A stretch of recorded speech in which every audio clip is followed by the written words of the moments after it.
반갑습니다. 말씀과 함께 하루를 시작하는 주님의 백성들을 예수님의 이름으로 축복합니다. 2023년 6월 10일 토요일 오늘 주신 말씀은 로마서 8장 1절부터 17절까지입니다. 그러므로 이제 그리스도 예수 안에 있는 자에게는 결코 정죄함이 없나니 이는 그리스도 예수 안에 있는 생명의 성령의 법이 죄와 사망의 법에서 너를 해방하였습니다. 율법이 육신으로 말미암아 연약하여 할 수 없는 그것을 하나님은 하시나니 곧 죄로 말미암아 자기 아들을 죄 있는 육신의 모양으로 보내어 육신의 죄를 정하사 육신을 따르지 않고 그 영을 따라 행하는 우리에게 율법의 요구가 이루어지게 하려 하심이니라. 육신을 따르는 자는 육신의 일을, 영을 따르는 자는 영의 일을 생각하나니 육신의 생각은 사망이요 영의 생각은 생명과 평안이니라. 육신의 생각은 하나님과 원수가 되나니 이는 하나님의 법에 굴복하지 아니할 뿐 아니라 할 수도 없음이라. 육신에 있는 자들은 하나님을 기쁘시게 할 수 없느니라. 만일 너희 속에 하나님의 영이 거하시면 너희가 육신에 있지 아니하고 영에 있나니 누구든지 그리스도의 영이 없으면 그리스도의 사람이 아니라. 또 그리스도께서 너희 안에 계시면 몸은 죄로 말미암아 죽은 것이나 영은 의로 말미암아 살아있는 것이니라. 예수를 죽은 자 가운데서 살리신 이의 영이 너희 안에 거하시면 그리스도 예수를 죽은 자 가운데서 살리신 이가 너희 안에 거하시는 그의 영으로 말미암아 너희 죽을 몸도 살리시리라. 그러므로 형제들아 우리가 빚진 자로 돼 육신에게 져서 육신대로 살 것이 아니니라. 내가 육신대로 살면 반드시 죽을 것이로되 영으로서 몸의 행실을 죽이면 살리니 무릇 하나님의 영으로 인도함을 받는 사람은 곧 하나님의 아들이라. 너희는 다시 무서워하는 종의 영을 받지 아니하고 양자의 영을 받았으므로 우리가 아빠, 아버지라고 부르짖느니라.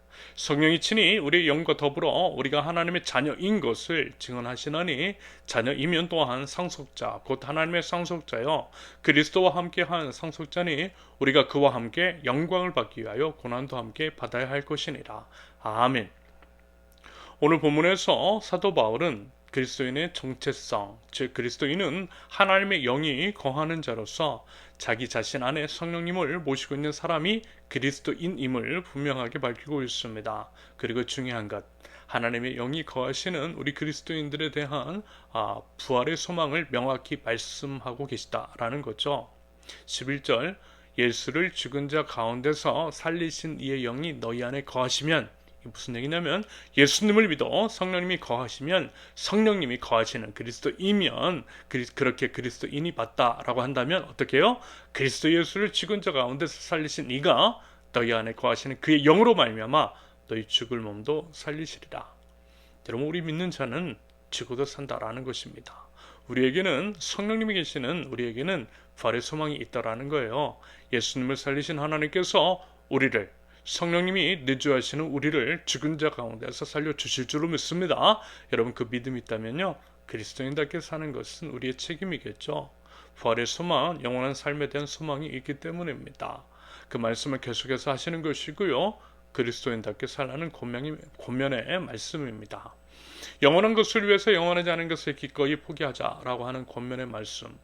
육으로는 죽고 영으로는 산 자처럼 살라는 것. 육신의 일에 지지 말고 하나님의 영으로서 육의 행실을 죽이라는 것, 그래야 산다라고 하는 것. 12절과 13절이 바로 그 내용입니다. 여러분 우리에게 과연 그런 삶의 몸부림, 십자가 위로 올라가는 삶의 모습이 있느냐라는 거죠. 영원하지 않은 것을 포기하는 그 구체적인 모습, 그 부분에 대한 질문을 던져주고 계시는 것입니다.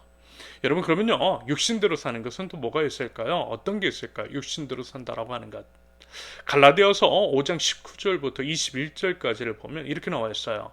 육체의 일은 분명하니 곧 음행과 더러운 것과 호색과 우상 숭배와 주술과 원수 맺는 것과 분쟁과 시기와 분냄과 당 찢는 것과 분열함과 이단과 투기와 술 취함과 방탕과 또 그와 같은 것들이라.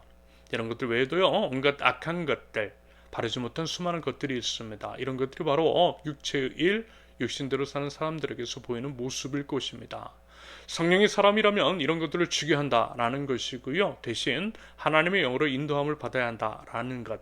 나는 나의 육적인 삶은 죽고 그리스도께서만 살게 하시는 삶, 성령을 따라 사는 삶을 살아야 한다라는 것입니다.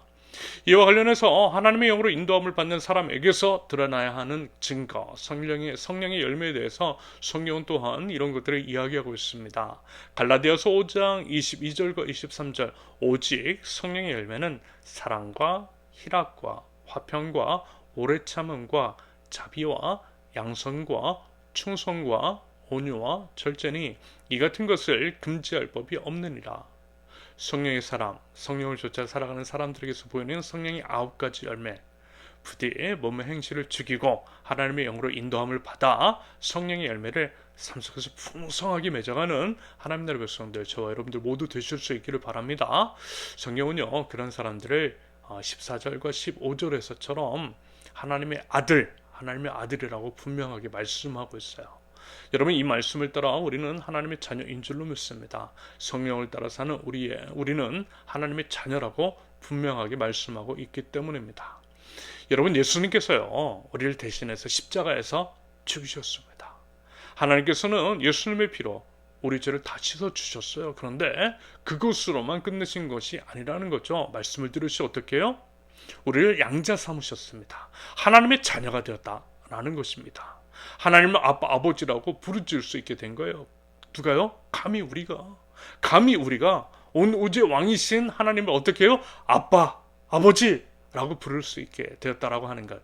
여러분, 이게 사실 말도 안 되는 거죠. 어떻게 우리가 하나님의 자녀라고 이렇게 얘기할 수가 있겠습니까? 말도 안 되는 거예요. 그런데 이런 일들을 하나님께서 이루어 주셨다라는 것입니다. 사실 우리는 원래 이제 종도였잖아요. 죄의 종인 우리는 감히 거룩하신 하나님 앞에 설 수가 없었습니다.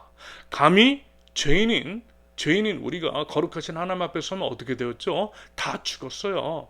죄와 거룩은 함께 할 수 없기 때문입니다. 그래서요, 거룩하신 하나님을 죄인인 인간이 보면 모두 죽었습니다. 하나님 앞에 설 수 있었던 것은 오직 대제사장 한 사람뿐. 하지만 대제사장도 1년에 딱 한 번 지성소 안에서 두렵고 떨리는 마음으로 하나님을 뵐 수가 있었죠. 문제는 뭐냐면 대제사장마저도 하나님과 대면하다가 간혹 죽는 경우가 있었더라는 것. 이에 몸에 밧줄 있잖아요. 밧줄을 묶고 방울도 달고서 하나님을 뵈러 갔던 것입니다. 하나님을 대면하러 지성소에 들어간 대제사장이 방울 소리가 더 이상 들리지 않으면 죽은 것으로 여겨졌고요. 밖에 있던 사람들은 밧줄을 잡아 당겨서 대제사장의 시체를 끄집어냈던 것입니다. 과거에는 이렇게 하나님은 너무나 멀고 너무나 무섭고 너무나 두려운 존재셨어요. 하지만 이제는 아니라는 것입니다. 왜요? 우리가 하나님의 자녀가, 우리 예수님의 피로 말미암아 우리 예수님으로 인해서 우리가 하나님의 자녀가 되었기 때문입니다. 예수님의 피로 죄사함을 받은 후 하나님의 영으로 인도함을 받는 우리들은 하나님의 자녀입니다. 여러분, 자녀는요, 부모를 무서워하잖아요. 정상적인 부모 자식 간의 관계에 있어서는 그렇습니다. 그리고 부모는 자식에게 모든 것을 줄 알더라는 것. 어떤 이제 아는 목사님이 한 분 계세요. 오래전에 이야기인데요, 한 20년도 좀 넘은 것 같아요. 아무튼 이제 그 목사님이 목사님의 아들이 4살 때인가 간암에 걸렸답니다. 간 이식을 해줘야 되는데 마침 목사님이 떼어줄 수 있는 상황이었대요. 참 다행인 거죠. 하루는 이제 동료 목사님이 장례식장을 가기 위해서 차를 타고 가는데 바로 이제 그 목사님이 원효대교 있잖아요. 원효대교를 뛰어가시는 것을 발견했대요. 그 분도 장례식장에 가는 것 같았답니다. 그래서요, 차를 잠시 멈추고 물어봤답니다. 장례식장까지 상당한 거리인데 왜 차를 타고 가지 않느냐고 말입니다. 함께 가자고, 차를 타라고 말이고, 그렇게 이제 권유했다라는 거죠. 왜 그렇게 이제 땀을 뻘뻘 흘리며 뛰어가느냐라고 말입니다. 그때 이제 4살짜리 자녀의 간을 떼어주기로 한 그 목사님, 장례식장까지 그 먼 거리를 뛰어서 가던 그 목사님이 이렇게 답변했대요. 간에 지방기가 좀 있다고 하는데 열심히 살을 빼서요, 우리 아이한테 건강한 간을 주기 위해서 뛰는 거예요. 여러분, 이것이 아버지의 마음이겠죠. 이 마음이 바로 우리의 아빠, 아버지, 독생자 예수 그리스도를 우리에게 주신 하나님의 마음이신 줄로 믿습니다. 그 하나님 아버지께서요, 우리와 함께 계세요. 우리를 지켜주세요. 여러분, 부디 그 믿음 가지고요, 우리 아버지 하나님께 자신 있게 당당하게 나아갈 수 있기를 바라고요. 하나님의 자녀답게 또한 우리들 그렇게 살아가고 또 이제 성령으로 인도함을 받아 아름다운 삶의 열매를 맺을 줄 아는 저와 여러분들 하나님의 자녀인 우리들 모두 될 수 있기를 예수님의 이름으로 축원합니다. 함께 기도합니다. 하나님, 저희들 유괴 행실을 죽이고 오직 성령의 아름다운 열매 맺는 삶을 살 수 있도록 하나님 인도하여 주시옵소서.